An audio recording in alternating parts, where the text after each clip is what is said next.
பலியான 7 பேரின் குடும்பங்களுக்கு தற்பொழுது தமிழக முதலமைச்சர் மு.க.ஸ்டாலின் அவர்கள் இரங்கல் அறிவிப்பை வெளியிட்டிருக்கிறார்.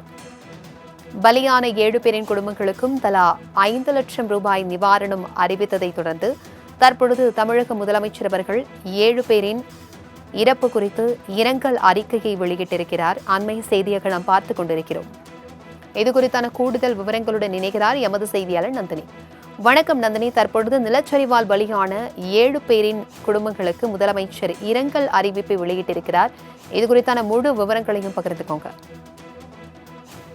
திருவண்ணாமலையில் புயல் மழையின் காரணமாக மலையிலிருந்து பாறை உருண்டு வீட்டின் மேல் விழுந்ததால் ஏற்பட்ட விபத்தில் உயிரிழந்தவர்களின் குடும்பத்தினருக்கு ஆறுதல் தெரிவித்ததோடு தமிழ்நாடு முதலமைச்சர் நிதியுதவி அறிவித்திருக்கிறார்.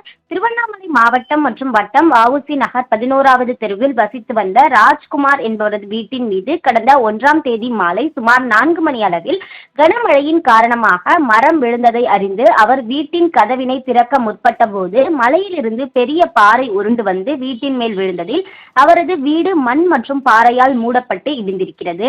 இதனை அறிந்து மாவட்ட நிர்வாகத்தினரால் தேசிய பேரிடர் மீட்பு படையினருக்கு தகவல் தெரிவிக்கப்பட்டு அப்படையின் கமாண்டர் உட்பட 39 வீரர்கள் நேற்று இரவு முதல் தொடர்ந்து மீட்பு பணியில் ஈடுபட்டு வந்தனர்.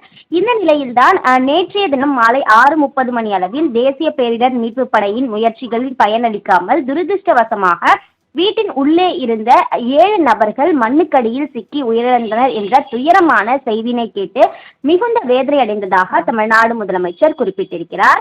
இந்த விபத்தில் உயிரிழந்தவர்களின் குடும்பத்தினருக்கு ஆழ்ந்த இரங்கலையும் ஆறுதலையும் தெரிவித்துக் கொள்வதோடு உயிரிழந்தவர்களின் குடும்பத்தினருக்கு தலா 5 லட்சம் ரூபாய் முதலமைச்சரின் பொது நிவாரண நிதியிலிருந்து வழங்கிடவும் தமிழ்நாடு முதலமைச்சர் உத்தரவிட்டுள்ளது குறிப்பிடத்தக்கது. தகவல்களுக்கு நன்றி நந்தினி.